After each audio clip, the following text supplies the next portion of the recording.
வணக்கம். இந்திய பங்குச்சந்தை இந்த வாரம் ஒரே அல்லோல கல்லோலமா இருந்துச்சு இல்லையா? ஒரு பெரிய சரிவு, அப்புறம் ஒரு மீட்சி. இப்போ அடுத்து என்ன நடக்கும்? எக்ஸ்பர்ட்ஸ் என்ன சொல்றாங்கன்னு வாங்க டீட்டெயிலா பாப்போம். 25,966.40. ஆமா, இதுதான் வெள்ளிக்கிழமை நிஃப்டி 50 க்ளோஸ் ஆன பாயிண்ட். 4 நாளா சரிஞ்சுக்கிட்டே இருந்த மார்க்கெட்டுக்கு இந்த நம்பர் ஒரு பெரிய டர்னிங் பாயிண்ட்னே சொல்லலாம். மொத்த வாரத்தோட போக்கியே மாத்திருச்சு. ஓகே, மார்க்கெட் சரிவுல இருந்து மீண்டுடுச்சு. சந்தோஷம். ஆனா அடுத்து என்ன? அடுத்த வாரம் என்ன நடக்கும்? அதுதான் இப்போ மில்லியன் டாலர் கேள்வி. வாங்க, எக்ஸ்பர்ட்ஸ் என்னென்ன விஷயங்களை கவனிக்கிறாங்கன்னு பார்க்கலாம். முதல்ல இந்த வாரம் என்னதான் ஆச்சுன்னு ஒரு சின்ன ரீகேப் பாத்திரலாம். முக்கியமா அந்த 4 நாள் சரிவுல இருந்து மார்க்கெட் எப்படி வெளியே வந்துச்சு. தொடர்ந்து 4 நாளா மார்க்கெட் ஒரே ரெட்ல இருந்துச்சு.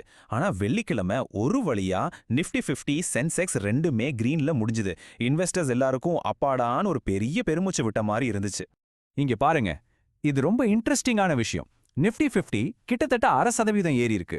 ஆனா BSc mid cap, small cap ரெண்டுமே 1%க்கும் மேல ஏறி இருக்கு. இதுக்கு என்ன அர்த்தம்னா, பெரிய கம்பெனிகளை விட சின்ன மற்றும் நடுத்தர கம்பெனிகள் இன்னும் சூப்பரா பர்ஃபார்ம் பண்ணிருக்கு. இது மார்க்கெட்டோட ஒட்டுமொத்த ஹெல்த்துக்கு ஒரு நல்ல சைன். சரி, மார்க்கெட் ஏறிச்சுன்னு சொல்றோம். ஆனா ஏன் ஏறிச்சு?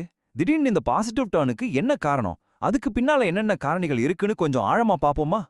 எக்ஸ்பர்ட்ஸ் சில முக்கியமான விஷயங்கள சொல்றாங்க. ஒன்னு, நம்ம ரூபாயோட மதிப்பு ரெக்கார்ட் லோல இருந்து கொஞ்சம் மீண்டு வந்திருக்கு. ரெண்டாவது, குளோபல் மார்க்கெட்ல இருந்தும் நல்ல சிக்னல்ஸ் வந்துச்சு. மூணாவது, பேங்க் ஆஃப் ஜப்பான் பாலிசி முடிவு சாதகமா இருக்கும்னு ஒரு எதிர்பார்ப்பு. எல்லாத்துக்கும் மேல ஃபாரின் இன்வெஸ்டர்ஸ், அதாவது எஃபிஐஸ் மறுபடியும் நம்ம மார்க்கெட்ல பணத்தை போட ஆரம்பிச்சிட்டாங்க. இது ரொம்ப ரொம்ப முக்கியம். இத பத்தி என்ரிச் மணியோட சிஇஓ பொன்மணி என்ன சொல்றாருன்னா, இந்திய பங்குச்சந்தைகள் இந்த வாரத்தை ரொம்ப உற்சாகமா முடிச்சிருக்கு. நிஃப்டி 4 நாள் சரிவை முறியடிச்சு 25,900ங்கிற முக்கியமான லெவலுக்கு மேல வந்து நின்னது ஒரு பெரிய விஷயம் அப்படின்னு சொல்றாரு. அவரோட வார்த்தைகளே மார்க்கெட் எவ்வளவு ஸ்ட்ராங்கா ரிட்டர்ன் ஆயிருக்குன்னு காட்டுது. நிஜமாவே இந்த வாரம் ஒரு ரோலர் கோஸ்டர் ரைடு தாங்க. வாரத்தோட ஹைய பாருங்க, 26,047. அப்புறம் வாரத்தோட லோவ பாருங்க, 25,726. கிட்டத்தட்ட 300 பாயிண்ட் வித்தியாசம்.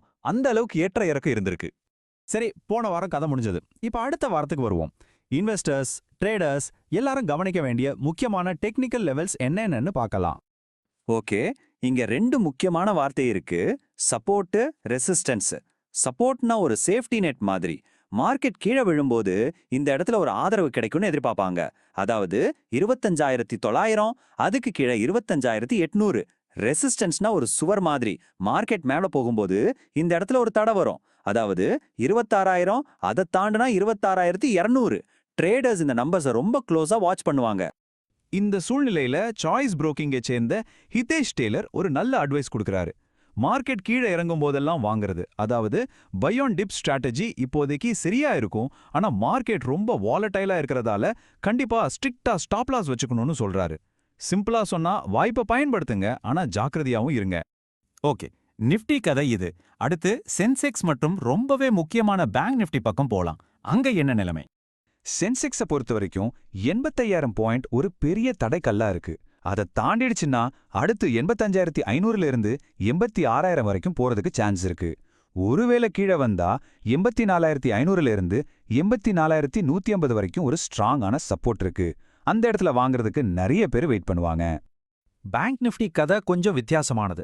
நல்ல ஒரு ரீகவரி காமிச்சாலும் இன்னும் ஒரு தெளிவான டைரக்ஷன் இல்லாம ஒரு குழப்பமான நிலையில தான் இருக்கு.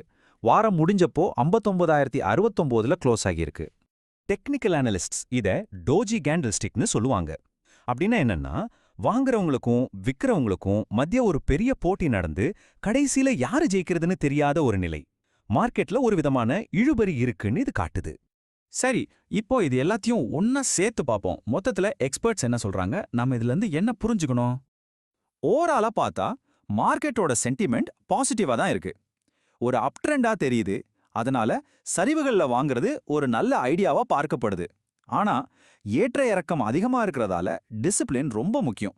அந்த சப்போர்ட், ரெசிஸ்டன்ஸ் லெவல்ஸை கண்ணுல விளக்கெண்ணெய் ஊத்திட்டு பார்க்கணும். அதுதான் அடுத்த கட்ட மூவா தீர்மானிக்கும். ஸோ எக்ஸ்பர்ட்ஸ் பார்வையில மார்க்கெட் ஆக்கப்பூர்வமா இருந்தாலும் நிலையற்ற தன்மையும் கூடவே இருக்கு.